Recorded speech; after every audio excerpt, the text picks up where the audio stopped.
I'm actually going to try and present in English. Esto en español, en inglés, porque hace muchísimo tiempo que lo doy en inglés y va a ser buena práctica para mí. ¿De verdad? Bien. Osvaldo me contactó hace poquito diciéndome que quería hablar un poquito acerca de los escenarios de mitigación en Estados Unidos. Y claro, yo mandé rápidamente 20 correos electrónicos con la gente que hace escenarios de mitigación para que me mandaran información acerca de cuáles son algunas de las cosas y enfoques que ven en esta área. Voy a dar un poquito de ejemplos breves, una introducción pequeña. Vamos a hablar del BR, voy a decirles lo que es después para Estados Unidos y luego algunos ejemplos de los escenarios de mitigación que se han corrido en Estados Unidos a escala nacional y otras escalas regionales. Bien. A mí me gusta pensar en esta charla como si fuera, quizás Marcela entre un poquito más a profundidad. Hemos hablado mucho acerca de las mapas de exactitud, de estimación del factor de emisiones, evaluación de incertidumbres. Hemos hablado sobre crear niveles de referencia nacionales y también todas las reglas y reglamentos para que esto salga. Pero este tipo de ejercicios donde hemos estado trabajando en generar y analizar los escenarios de mitigación son buenos porque son una buena manera de poner esto en conjunto, todas estas diferentes piezas, pones todo en un solo lugar y ves dónde estamos el día de hoy, que todo el mundo es bueno para hacer eso. Pero también tratamos de llevar esta información y lo proyectamos al futuro utilizando una variedad de técnicas para los niveles de referencia, parece ser razonablemente sencillas, donde estás proyectando porcentajes al futuro y cosas así. Mientras que con el escenario de mitigación utilizamos tecnologías más sofisticadas como el modelaje, los marcos de referencia. Tomas esta información y ves el ejercicio en un contexto a veces de otras actividades. No estamos solos en el mundo, los bosques no existen por sí solas, hay presión en los bosques que se convierten a pastizales, y hay muchas presiones que se están llevando a cabo. Y podemos ver estos escenarios en el futuro y otras actividades que puedan afectar sus bosques que no tienen mucho que ver con medir un árbol. Y eso es para lo que son buenos los escenarios. Y el ejercicio es bueno para traer todo en conjunto y verlo en un solo lugar. Y puedes tomar esta información y empezar a jugar con información. Bueno, queremos reducir la deforestación. Quizás lo mejor es, no puedes cortar un árbol, pero mejorar la producción de agricultura en algunas áreas de interés y eso será una manera de reducir la presión en tus bosques. Y con este tipo de herramientas puedes ver dónde lo puedes hacer. Una de las cosas que también Osvaldo dijo, a mí yo hago lo que Osvaldo me dice, lo que tenga que hacer, así es el mundo para mí en el momento. Y me quería que hablara mucho acerca de la información. Escuchamos el término modelaje y pienso que necesitas tener estas herramientas biofísicas sofisticadas, ecuaciones loquísimas y enormes. Pensamos en modelo y pensamos en eso. Pero ellos que saben a Chip Scott, conocen a Chip Scott para el servicio forestal, él siempre hablaba acerca de modelos todo el tiempo. Y para él un modelo podía ser sencillo, como un promedio. Un promedio para él era un modelo. Eso es como él veía el mundo. Y cuando intentamos describir algo basado en algún tipo de información y tenemos una manera de convertirlo en algún número, eso es un modelo. Ese es un modelo alométrico. Ron McRoberts siempre me está gritando por decirme las ecuaciones alométricas. Siempre dice modelo alométrico, modelo alométrico. Y estos son modelos que usamos diario.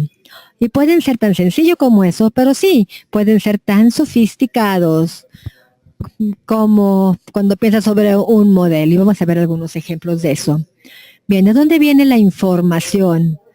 Para el sector forestal en Estados Unidos, el intentar ver estos escenarios y tratar de proyectarlos al futuro, casi toda esta información se basa en nuestro inventario forestal nacional. Es una herramienta muy poderosa, hay muchísima información ahí y una de las cosas que creo lo hace muy útil es que es abierto. La información está en la red, todo el mundo puede entrar y sacarla, pueden buscarlas de cualquier manera y el servicio forestal hace muchísimo trabajo para asegurarse que esas informaciones y herramientas esté disponible. Obtenemos otra información de iniciativas nacionales para el mapeo. Y hay algunos que utilizamos en Estados Unidos, no es que solamente tengamos un sistema de mapeo, muchas agencias hacen diferentes cosas. El Servicio Forestal hace mapeo, NASA hace mapeo, luego las universidades, Maryland, Boston, todo el mundo las hace. Y esta información está allá afuera y lista para ser usada. ¿Qué tipo de escenarios debemos estar explorando entonces? Una respuesta científica fácil es, pues depende, ¿qué quieres saber? ¿Quieres saber cuál es la interacción entre el sector de agricultor y el sector forestal? ¿Qué sucede si nuestra economía se va hacia el futuro? ¿Qué pasa si el presidente de Estados Unidos decide salirse de todos estos acuerdos? ¿Qué significa eso en lo que se refiere a las emisiones? Todos estos pensamientos que tendrán un impacto en las emisiones. Esos son los escenarios que podemos explorar. ¿Y quién es responsable y examina los otros escenarios? Quizás esto puede ser un tema medio peligrosillo, y si escucho, todo el mundo en Latinoamérica dice, la información es oficial la información, y para reportar al UNFCCC, los BIRDs y todo eso, sí, el gobierno dice, estos son nuestros números. Y Estados Unidos tiene un mecanismo que es de la Agencia de Protección del Ambiente y son los que sacan esos reportes ahí. Pero hay cientos y cientos y cientos de diferentes tipos de estimados de información para todo tipo de grupos. Y lo bueno de eso es que generalmente se basan en el mismo estilo de información, pero se hacen utilizando diferentes metodologías. Y es una manera muy buena para hacer que el sistema evolucione. Cuando lleguemos a los estimados para el servicio forestal y los números del servicio forestal, su proceso está en continua evolución. Y muchos de esos cambios que hacen se basan con otra gente que juega con esta información y que dice, sus estimados pueden mejorar mejor si utilizan una técnica de imputación, utilizando ciertas metodologías. Y la gente se junta, lo ve y dice, sí, claro. Y así se hace parte de cómo el sistema evoluciona. El tener mucha gente involucrada está bien, pero también dependiendo del contexto, hay terceras partes responsables de eso. Bien, la tabla me dijo que nadie le iba a poder leer, no importa si lo lees o no. Pero cuando estaba viendo la persona que no pudo llegar hoy, estaba en cargo de nuestro inventario de gases de efecto invernadero, me dijo, en Estados Unidos no utilizamos los BIRDs. Y dije, ¿qué? Dice, no, son reportes bianuales. ¿Cuál es la diferencia entre ellos? Pues realmente no sé. Pero en Estados Unidos tenemos nuestro reporte bianual. Y ese es el último que tenemos en el 2016. Y una de las cosas que quiero que se den cuenta aquí es que tenemos nuestros históricos y emisiones proyectadas. Tenemos aquí un sector en números negativos. Estados Unidos, la industria forestal, el cuscús, es un reservorio neto. Nosotros estamos ganando tierra forestal más de la que estamos perdiendo. Yo he sido atacado, bueno, no atacado, pero hemos tenido discusiones en la cena. Estados Unidos tiene una deforestación neta. Es mucho más alto que muchas veces en Latinoamérica. Pero lo que sí tenemos es una reforestación y recuperación de bosques que nos mejora. Y hay implicaciones ahí, porque esta tierra está saliendo de la producción o de otros usos y se está convirtiendo en bosque. Hay razones económicas que tengan que ver con la producción de agricultura, el precio del maíz, todo ese tipo de cosas. Estas son cosas con las cuales hay que pensar cuando hablas de escenarios. ¿Por qué está sucediendo esto? Cuando vemos estas proyecciones, están viendo lo que se llama una secuestración alta o baja. Esa es una de las cosas que se preocupan. ¿Cuánto y qué tan fuerte va a ser esta fortaleza al futuro? ¿Qué está atrás de esto? ¿Por qué es que estamos en ese reservorio? ¿Cuáles son los factores que pueden cambiar estos números para poder ser una fuente? ¿Y cómo sacamos estos estimativos? Estas son las maneras oficiales de hacerlo. Obviamente tenemos muchísimos bosques en Estados Unidos y tenemos 127,000 inventarios de bosques, 127,000 parcelas de inventarios en la Tierra. Y ese es el nombre completo de número completo de parcelas que tenemos en Estados Unidos continental. Todas las parcelas son 316,000, ¿sí? Cuando tratamos de calcular estos números es que ven a todas las parcelas forestales, toman información también de otras no forestales que pudieron recolectar. Alaska es nuestro punto doloroso, lo tratamos de ignorar hasta ahorita, pero tratamos también de tener mejor información de inventarios allá, pero combinan esta información de las parcelas y de las no parcelas para producir los estimados. Para tener la información del carbono, nosotros estamos utilizando lo que se llama el enfoque Stock Change y podemos hacer esto muy bien. Tenemos varios ciclos ya y vemos esa transferencia de niveles de carbono para la deforestación. También la edad se recolecta. Una de las cosas fáciles que estamos trabajando más en el norte es que tenemos estaciones. Y esto para determinar la edad de los árboles es mucho más fácil de hacer. Para los que ustedes trabajan en los trópicos, hacen las cosas más complicadas. Y tenemos mucha información también en la extensión aérea de estos bosques. Algo interesante es que siempre hablamos de actividad, de mapas y más mapas. Estados Unidos estima que la pérdida de bosques y la ganancia de bosques no es de un mapa, realmente lo estiman utilizando el inventario. Cuando hablamos de la información de actividad, no necesariamente pensamos en mapas. Para muchos países es la manera más eficiente de tener la información, pero en Estados Unidos se hace de una manera diferente. Pues no quiere decir que no tengamos información generada por otros grupos, y vamos a hablar de eso también.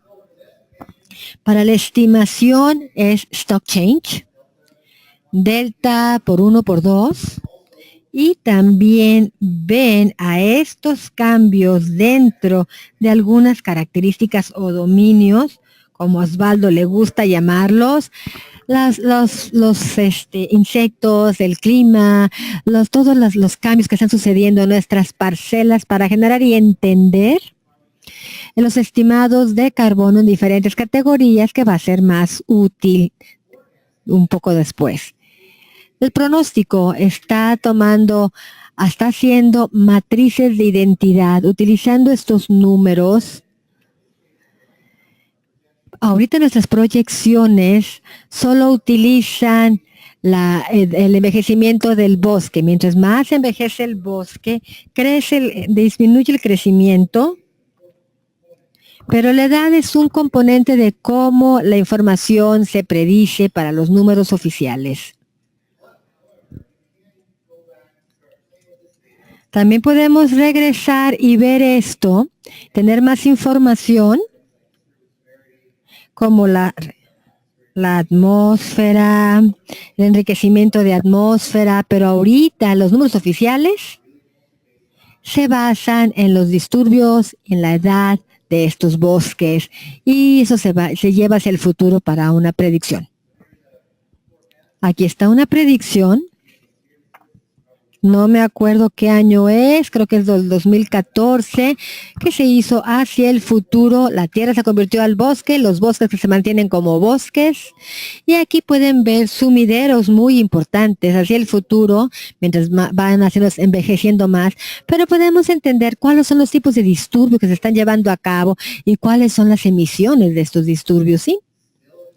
Sigue siendo un sumidero neto, pero sabemos cuando hay disturbios tenemos pérdidas y tenemos la información que necesitamos. Si queremos decir nuestros insectos y enfermedades, la tasa de insectos y enfermedades va a subir. Tenemos información que dice, bueno, si aumentan al doble, utilizamos las emisiones de ese sector y lo proyectamos y jugamos con escenarios para el futuro. Si ustedes quieren leer todo, mucho de eso está resumido en estos documentos. Una de las cosas que quisiera mencionar es que para Estados Unidos, muchos de ustedes se les requiere generar manuales y protocolos y ponerse en la página, en la web. Tenemos sí también protocolos y cosas de esas, pero muchas veces lo que utilizamos cuando queremos validar o que el público lo sepa, hay metodologías de una manera transparente que la gente que está generando esta información, que se sienta y escriben su documento científico que se va a publicar en algún journal, es pura revisión y esa información está ahí para que la comunidad lo pueda ver. Una de las cosas que son interesantes es que cualquier trabajador de gobierno que investigue y publica, esas publicaciones tienen que estar disponibles para el público, no pueden estar a escondidas. Y si el gobierno no te está cobrando porque te pagan con los impuestos de Estados Unidos, tienen que estar disponibles. Si buscas una publicación de científicos del Servicio Forestal, puedes ir a TreeSearch y sacas todo lo que necesitas de ahí. Si buscas algo que hay un investigador del Servicio Forestal, vas a la página web, te quieren cobrar $40 por verlo unas 2 horas. No, busca TreeSearch y puede estar ahí lo que buscas. Aquí están algunos ejemplos de los insumos que utilizan cuando quieren calcular estimativos y lo ponen para los pronósticos. Aquí tenemos las áreas de transición, disturbios, bosques que no tienen disturbios por edad, enfermedades, tala. Todo lo estamos cortando en diferentes piezas basada en esta información que estamos sacando de las parcelas. Aquí hay un ejemplo, están hablando acerca de ver la transición en edad de bosques que no tienen disturbios 1 y 2, pero si tienen bosques que han sido cortados o talados, la edad es importante porque lo usamos para aplicar los estimados de carbono para calcular las emisiones actuales y también podemos jugar con eso y ver qué va a suceder en el futuro. Podemos tomar esta información, lo hemos hecho ya por mucho tiempo, lo podemos desgregar. La secuestración de dióxido de carbono, el cambio de reservas, y lo puedes contribuir al tipo de altercados o de alteraciones que podemos tener, talas, cambio de tierra, de uso de suelo, incendios. Podemos empezar a ver esto y lo desgregamos de una manera, un nivel más bajo. Con esta base de datos como insumo, pueden tomar eso y decir, bueno, y si cambiemos nuestra tasa de crecimiento, ¿qué significaría eso? Y podemos hacer una gráfica en modelos muy, muy sencillos y hacer un pronóstico al futuro. Podemos también desgregar regionalmente el área en hectáreas en el Pacífico Norte y aplicamos esto con nuestras edades, el tasa de crecimiento y podemos producir estimados y proyecciones al futuro. Este es del inventario de gases de efecto invernadero del 2017, las emisiones y remociones. Podemos ver un sumidero bastante fuerte. La agricultura creo que es el 9% de nuestras emisiones y ni siquiera es un sector clave, pero nuestro sector clave es la energía y la transportación, el transporte. De ahí salen las grandes emisiones. Y por eso tenemos todos estos bosques que están regresando o estaríamos en mucho más problemas.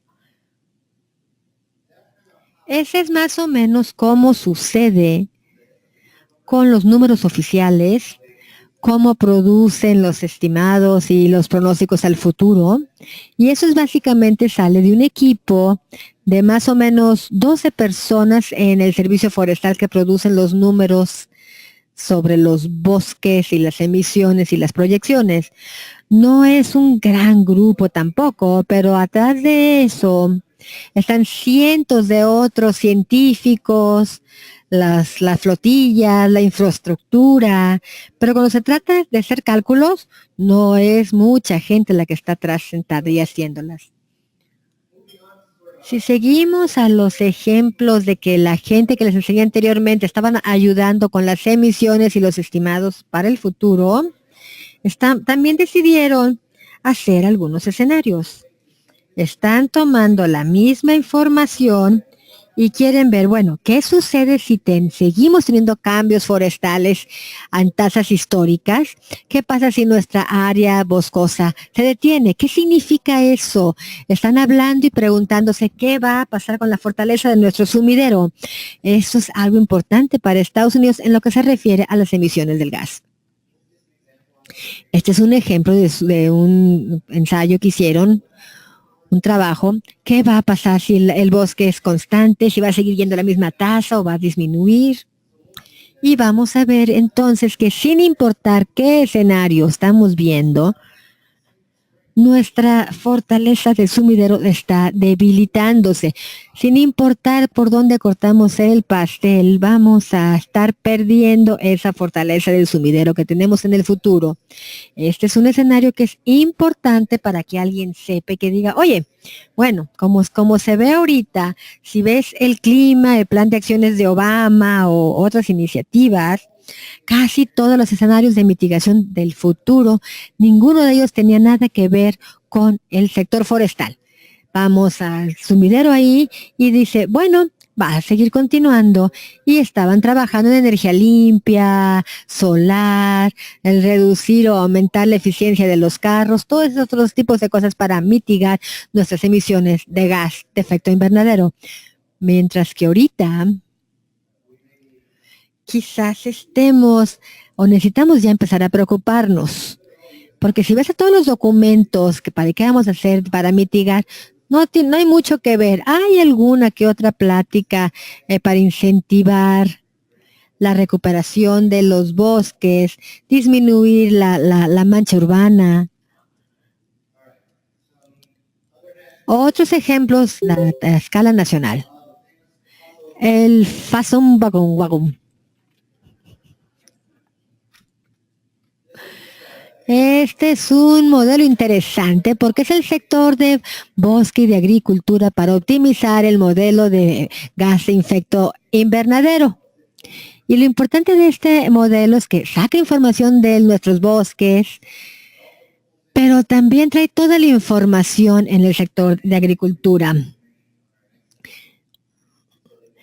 Ellos traen toda la información y juegan con ello. ¿Y qué pasa con esta dinámica? Es como los dos caras de la moneda y sucede en varios de sus países. Agricultura para cosechas o para palmas o para pastizales. ¿Qué sucede cuando juegas con incentivos en este sector? Y esto lo trata de agrupar. La base atrás de estos insumos llega de los indicadores económicos, de la literatura científica, en fin. Quiero enseñarles un ejemplo y estrategias que estaban viendo. Algunos de los escenarios se querían probar a la deforestación, reforestación, cambio, el manejo de la tala, en vez de producir solamente madera. Queremos ver también que el carbono queremos comenzar a manejarlo. Y también algo que queremos hablar es los productos que están ya cosechados en madera. Es una manera de secuestrar el carbono. Otra que me viene a la mente y que me enseña, diferentes agencias nos dicen que hagamos esto. Esto ya lo sé que nunca sucede, ¿verdad? Jamás. Pero los estudios geológicos, el USGS, me dijeron que pusiera un sistema de emisión de la Tierra. Y obviamente había mucha gente. Algunos han visto estos nombres antes. Steve. Él está en todos lados. Ayer vi como 15 artículos de él y ahora estoy viendo esto. No, siguen trabajando en lo que se llama un sistema de modelo ensamblado. Y este sistema de modelo se basa en información FAI del Departamento de Agricultura y también juega con algunas piezas interesantes. Ya pone modelos biofísicos que son más complejos. Y también trata de poner todo en conjunto, la información de vegetal, de la tierra, del flujo. Alguien en línea mencionó algo acerca de dónde entran las torres de flujo, los disturbios de la tierra, en fin, muchas cosas. Y lo ponen para sacar ya los estimados. Es un modelo muy sencillo. Se ve como eso en lo que se refiere al flujo, pero toma nuestra información, toma nuestra biomasa del carbono, también agrega la agricultura y tiene estas otras piezas, el Monte Carlo, el bajar la escala. Son modelos muy sofisticados para hacer pronósticos. Uno de los reportes que estamos viendo en el sector de agricultura es probar este modelo en diferentes escenarios. Si tienen diferentes cosechas de maíz, residuos, irrigación, fertilización y viendo los efectos en el carbono orgánico. Algo interesante sobre este ejemplo es que se hizo a través en Nebraska, donde tienen muchísimas torres de WSU y vieron si el modelo funcionaba basado en esta información. Creo que todavía están tratando de llevarlo a cabo. Otro ejemplo. Esto sale, bueno, lo primero que le enseñaba salió de el gobierno y de las universidades. Este es realmente un estudio de la universidad. Toman la información y también tomaron esto que se llama el inventario de recursos nacionales. Ese es otro tipo de información de actividad que pueden sacar. Tiene 844,000 puntos de muestreo. Es lo que hemos estado hablando ahorita, viendo los puntos de muestras para generar estimaciones de cambios de área. Esto es básicamente la gente que está en la computadora, ven los cambios, producen esta base de datos y también eso está para el público. Los investigadores pusieron todo esto en junto, vieron algunos incentivos. ¿Qué pasaría con el carbono si quisiéramos aumentar o mantener el bosque para carbono? ¿Qué pasaría si queremos contener esta mancha urbana o esta expansión urbana? Y también ponen otras cosas. ¿Qué pasa con la ganancia de especies? ¿O qué va a hacer con nuestros anfibios? Siempre estamos pensando en un mundo de carbono, pero la información, hablamos del ambiente también. Muchos de ustedes están trabajando en hacer salvaguardas para la biodiversidad. Son estos enfoques sofisticados que pueden hacer para ver los escenarios. ¿Y qué podemos hacer con los incentivos? ¿Qué significará esto para nuestra producción alimenticia? Quizás quiere decir que tenemos que disminuir la producción alimenticia. Bueno, bajándonos un poco, aquí está un ejemplo de un lugar en Wisconsin, en el norte de Wisconsin, en Nicolay, el Parque Nacional Forestal. ¿Y qué está atrás de esto?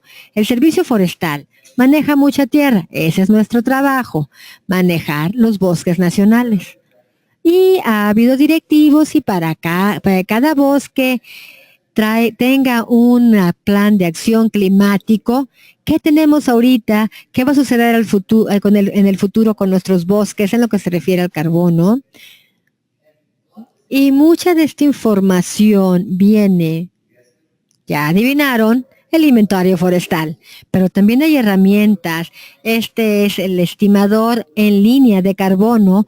Esta herramienta lo mantuvimos actualizado y pueden ver cuánto carbono hay en un lugar y hacer estos estimativos, estas estimaciones. Y todas son informaciones del FDI. Hay modelos para generar esto. Y aquí no es Javier García Pérez, pero Javier Pérez García sí. Tuve que checar doblemente, pensé que tú estabas metido en este asunto. Y como puedes ver aquí, hay cosas interesantes. La idea de sustitución del concreto.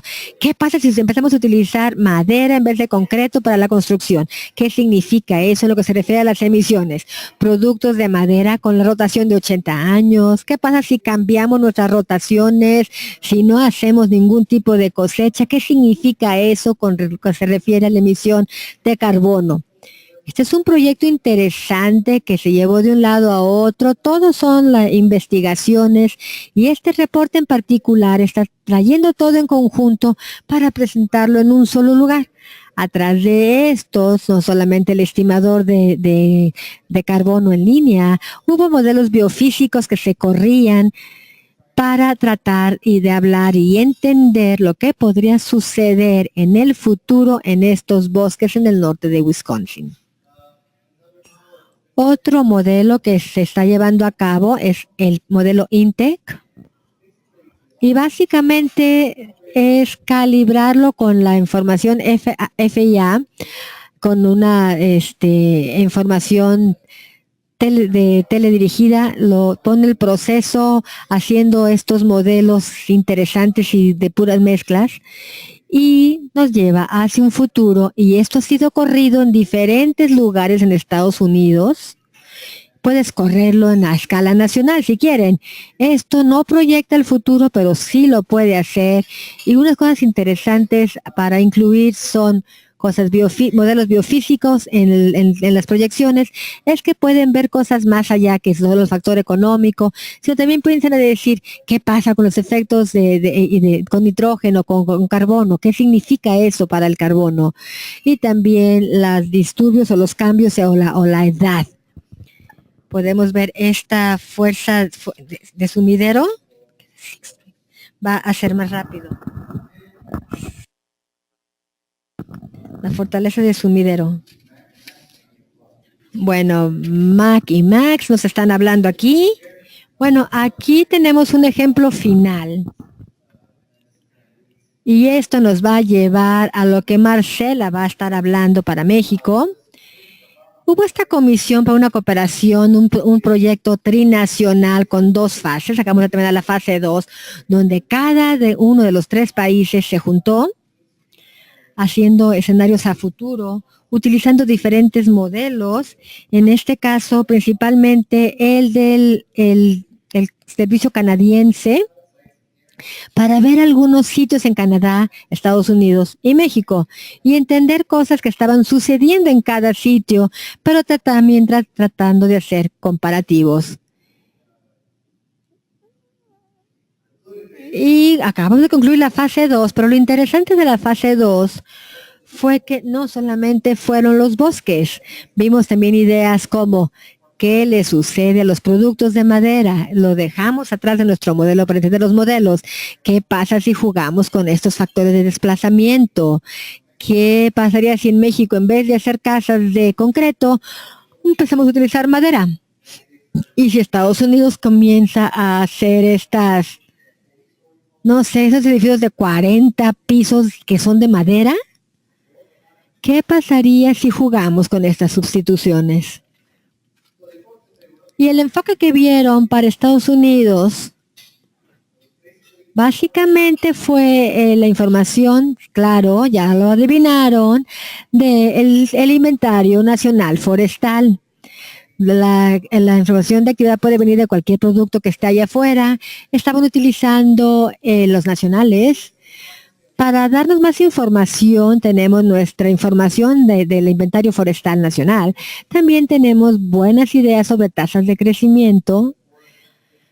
Hay un simulador de vegetación que nos da curvas de crecimiento y todo esto lo pueden juntar y hacer un modelo como el CBMCFS3, o si quieren ver los cambios climáticos, veríamos algo como un modelo INTEC, un PINET, todas estas herramientas que pueden utilizar y que están allá afuera. Resultados preliminares. Si queremos comenzar a ver y usar más bioenergía, esto es un beneficio de mitigación negativa. Es malo en lo que se refiere a las emisiones. Quizá no sea tan malo si lo ponemos en un contexto más grande, pero no es bueno. Que si queremos extender nuestra rotación, esto es para la parte norte de Wisconsin. Y si queremos extender nuestra rotación, ¿qué significa con lo que se refiere a las emisiones? Tendríamos un beneficio negativo de emisiones. Le decimos que haga la rotación más grande, que capture más carbono o que aumente nuestra fortaleza de sumidero. Los residuos que estamos haciendo con ellos, cuando hacemos la cosecha, los estamos mandando a que sean bioenergía y cosas de esas. ¿Qué sucede si queremos aumentar nuestra cosecha para la bioenergía? La bioenergía aumenta las cosechas y esto no es una buena idea en este escenario.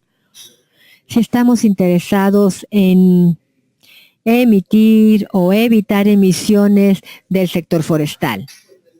Ponemos esto ya en un contexto más grande y lo podemos hacer. Pueden verlo y extender esto más grande y jugar con él y decir, quizás reduzca nuestra fortaleza de sumidero, pero a gran escala sería mejor, o quizás esas acciones sean mejores. Eso es lo que es un escenario, el jugar con la información. ¿Qué es lo que tenemos? Y puede ser sencillo. Todos ustedes que han hecho sus niveles de referencia hicieron un modelo. Tuvieron que proyectar hacia el futuro cuánto pensaron que iban a ser sus emisiones y probablemente fue algo muy sencillo y van a ser igual a lo que ha sido en estos últimos 10 años.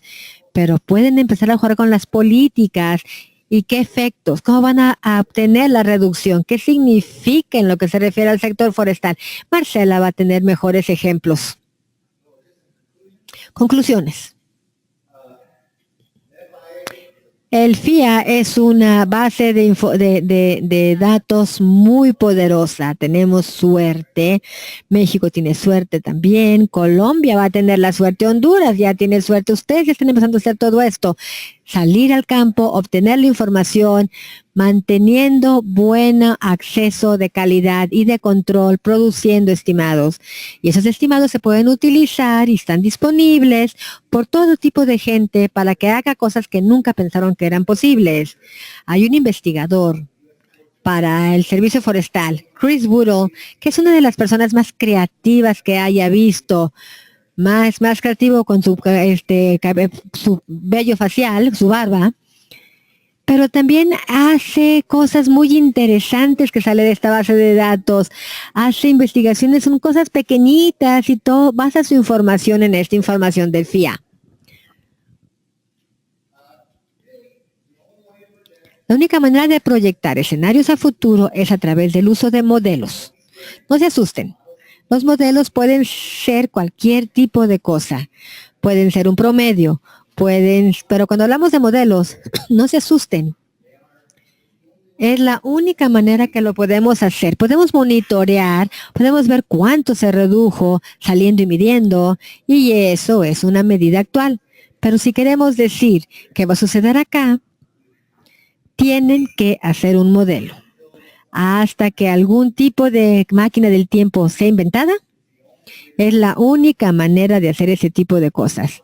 Los modelos pueden ser tan sencillos como un promedio o pueden ser tan sofisticados y que la herramienta que utilicen depende de las preguntas que quieren hacer. Eso es importante para recordar. Bien, y pueden hacer esos escenarios de simple a complejo a través de una gran variedad de escalas. Yo quiero saber qué va a suceder en mi estado o en mi bosque nacional. Quiero ver a través de la economía qué va a suceder en Estados Unidos. Generalmente, mientras más grande sea la escala, más preguntas quieren, más interacciones que tienen con qué jugar y más sofisticado será el modelo. Eventualmente, cuando comiencen a ir más allá de deforestación, incluyen degradación, manejo de carbono, conservación, sus modelos van a ser más complejos. Un promedio sencillo no lo va a hacer. Hay que poner todo esto en conjunto en maneras que tengan razón, que tengan sentido y que les dé la información que quieren. El conocimiento y los métodos creados a través de una gama de actores públicos y privados. No puedo estresar esto lo suficiente. Mientras más gente tengan jugando con la información, es bueno, en mi opinión, porque la gente va a descubrir maneras de utilizar la información de una manera que nunca lo habían pensado. Van a descubrir métodos más eficientes, o que tienen más sentido, nos da mejores respuestas. Y es este juego que es bueno, mantener las cosas en movimiento. Estimar emisiones para el futuro no es algo estático. Pasamos mucho tiempo hablando de qué pasa si queremos actualizar nuestro BER. Luego tenemos el inventario de gases de efecto invernadero. Y la respuesta de Kimberly fue, pues qué padre, muy bien, hagan esto mejor. Y esta es una manera buena de hacerlo, ¿sí? Y con eso, muchas gracias.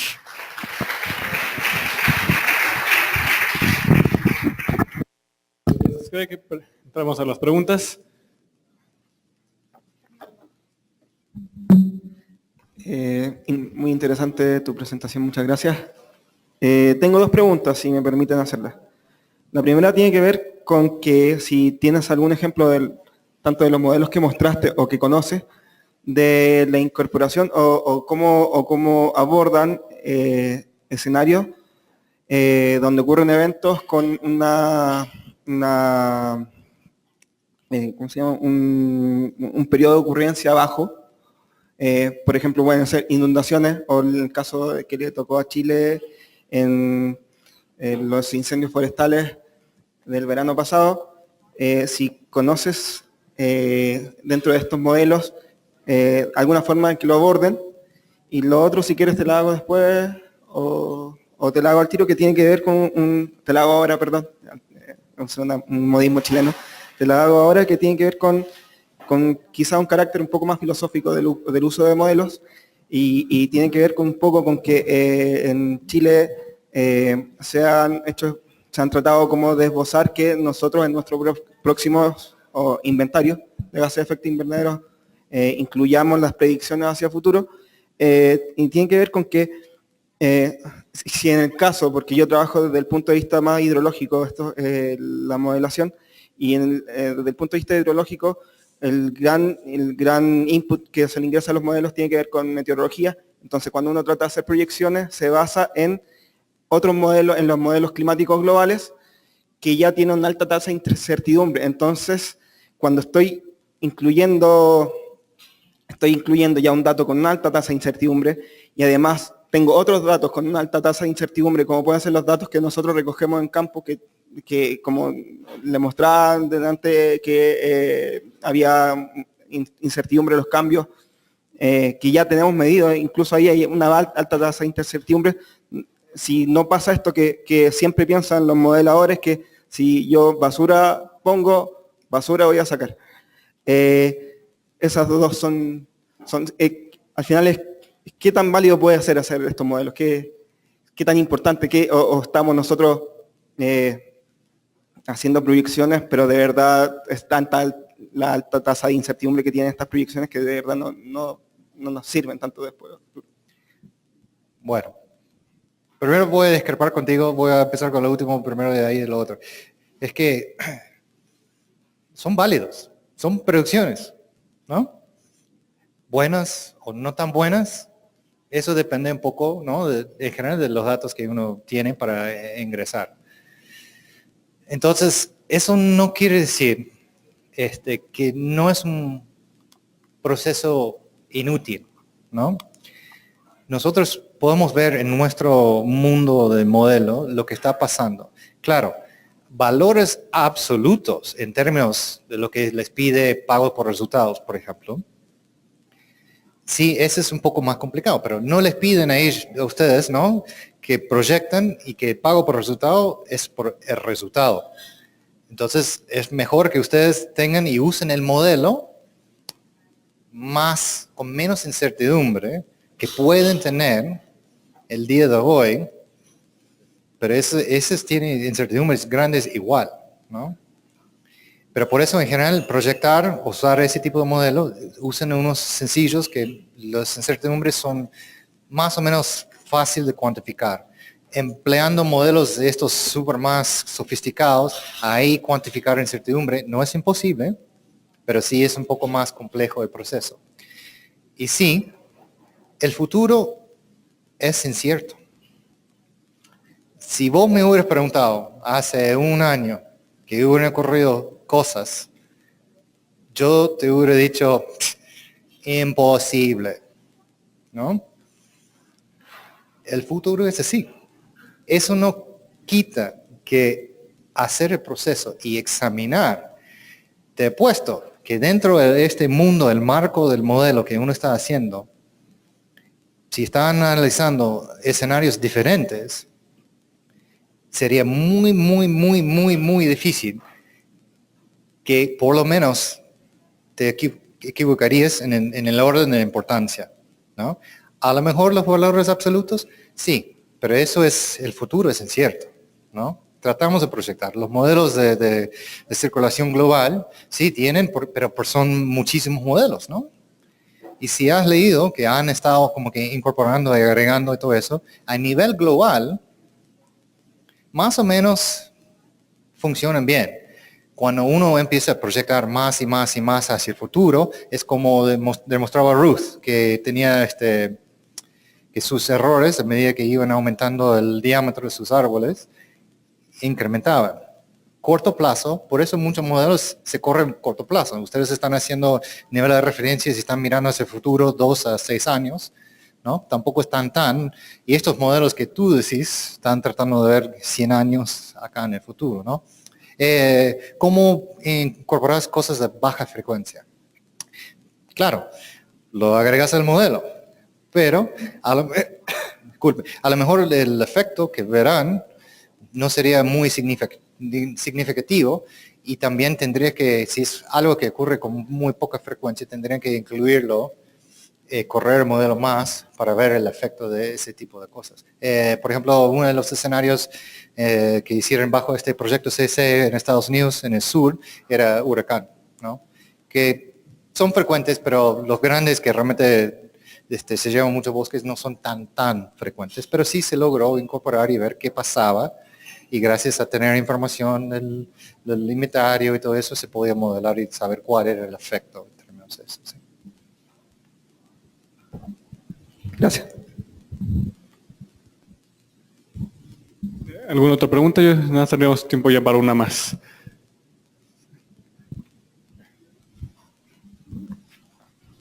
Créeme, la charla de Marcela va a ser mucho más interesante para usted.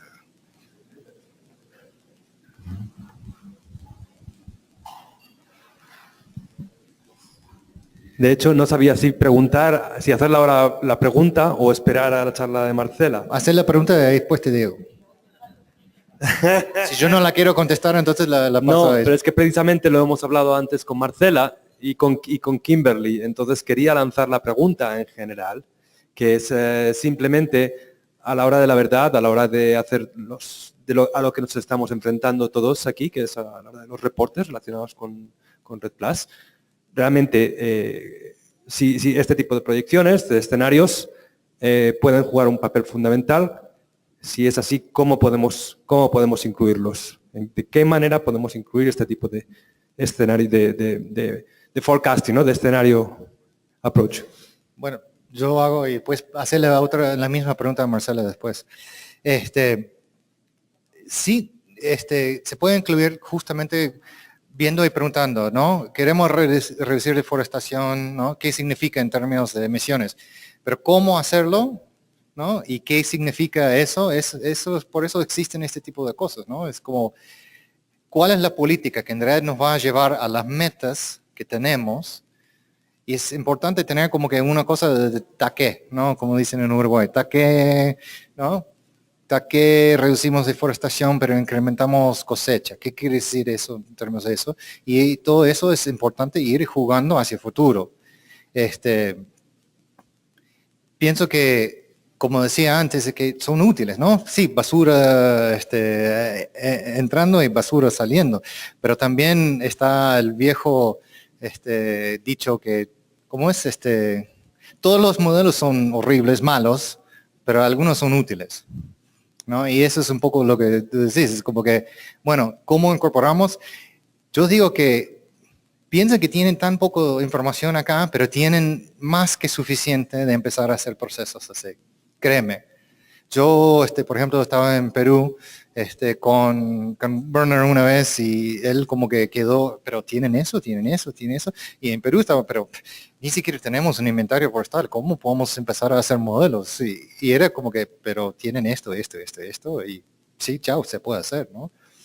Así que sí, se puede incorporar y creo que son importantes incorporar porque uno quiere cuantificar un poco de la incertidumbre hacia el futuro, ¿no? Pero también hay que saber qué impacto eso tendría en las emisiones, ¿no? ¿Qué va a pasar si el crecimiento de bosque, recuperación de bosque en Estados Unidos enlentece? ¿Qué pasa en términos de emisiones? Y ese es un escenario de explorar. No sé si te contesto bien. Marcelo seguramente hará mejor respuesta, pero... ¿Sí?